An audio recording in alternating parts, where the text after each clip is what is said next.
It's now my pleasure to introduce our alumni speaker, a Phi Beta Kappa and summa cum laude graduate and a remarkable human being, Stephen Barton. Steve graduated in 2012 from Syracuse, where he studied international relations, economics, and Russian language, literature, and culture. As a student, he earned many distinctions for his outstanding scholarship and leadership, including recognition as a Coronet Scholar, Remembrance Scholar, University Scholar, and Class Marshal. A survivor of the horrific 2012 mass shooting in Aurora, Colorado, just 2 months after he graduated, he has since worked on the national stage to curb gun violence and in Russia on a Fulbright scholarship. Please join me now in welcoming Stephen Barton.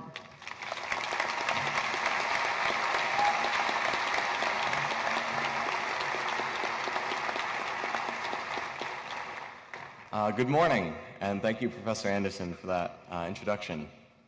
A little over 2 years ago, I stood on this platform, at this podium, in these robes and in this dome, to give a commencement speech for my graduating class. I was nervous, mostly about being the warm-up act for Aaron Sorkin, the Syracuse alumnus and creative genius behind A Few Good Men, The West Wing, Social Network, The Newsroom, among others. But while Sorkin may have given the better speech, I can pretty confidently say I had cooler plans for the summer. I was about to embark on a cross-country cycling trip with my best friend Ethan, from Virginia Beach to San Francisco. We'd been planning the journey for a few years as a sort of cathartic, postgraduate odyssey. Go west, young man, but for the 21st century. In my best friend's words, we would ride our metal steeds side by side off into the sunset. Well, the trip wasn't quite as glamorous as all that. For one, there was a lot more chafing, but it was still a thrilling, eye-opening adventure.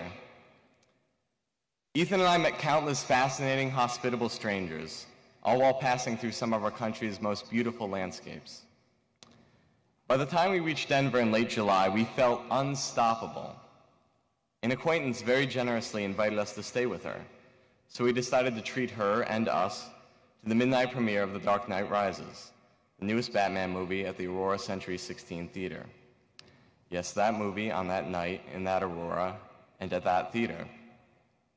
And of all moments, on the 44th day of our trip, a number that is dear to the heart of every Syracuse sports fan. I was hit in the head and torso by a shotgun blast before I had fully realized what was happening. I remember hearing Ethan, who was not wounded, yelling at a 911 dispatcher through his cell phone. Our host for the night, who sat between us and whose ticket we bought out of gratitude for her hospitality, had been shot in the head. A winding, unpredictable cross-country trip had led us to one of the worst mass shootings in America's history. In a few short seconds, I had gone from feeling unstoppable to imminently mortal. I thought I was going to die, but I didn't feel ready at all. I was 22. I just graduated from one of the best universities in the country with 3 degrees at the top of my class. I had a Fulbright grant to teach in Russia, an offer from Teach for America in North Carolina. If nothing else, I had a cross-country trip to finish. I was able to escape to the parking lot where I found a police officer whose quick thinking saved my life.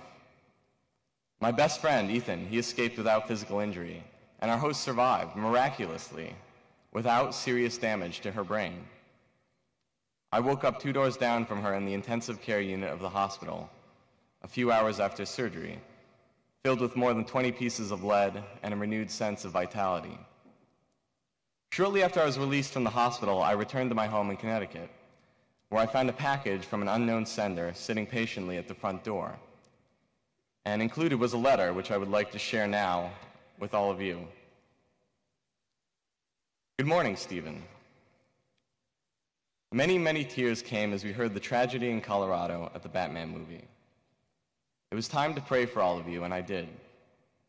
In June 1955, I married my high school, Cazenovia Central, sweetheart, and we lived in Syracuse University housing.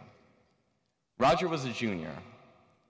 On June 3rd, 1957, he graduated in Archbold Stadium.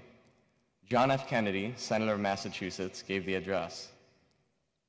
A few years ago, we moved to Virginia from Skinny Atlas because Parkinson's was affecting Roger's life. and we wanted to be near our family.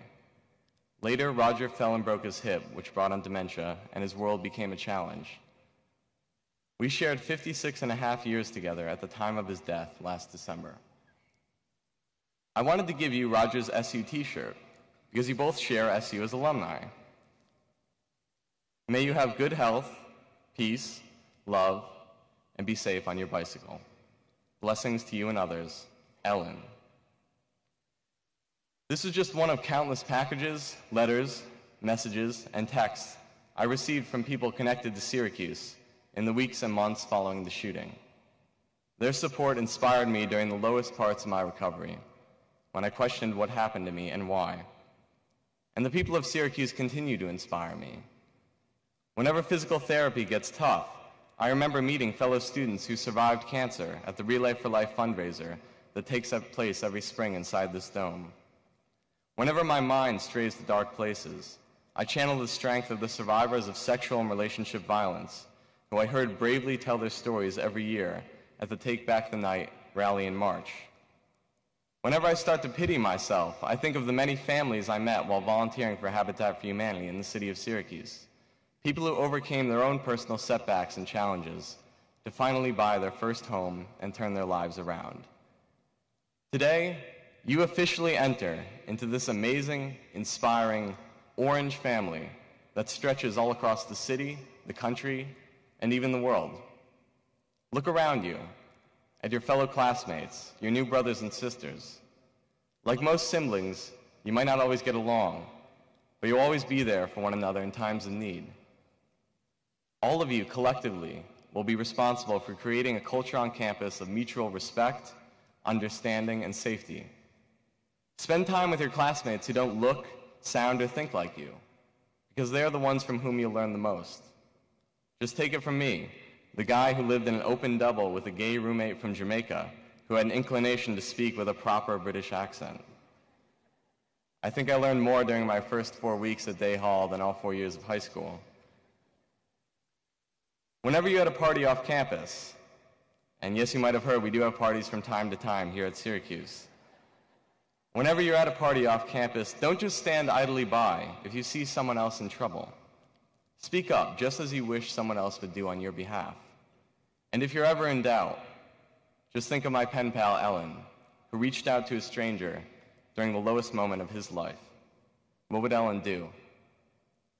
The coming weeks and months are going to be challenging. They are for everyone. But don't worry if you don't find your best friends during your first semester here. It took me 2 years. Just support each other, as good siblings do. And before you know it, it'll be that day 4 years from now when you'll be in this dome, in these robes, walking across this platform behind this podium. I can promise you, Mom and Dad will cry again. Congratulations, classes of 2008 and 2019, and your families. Thank you.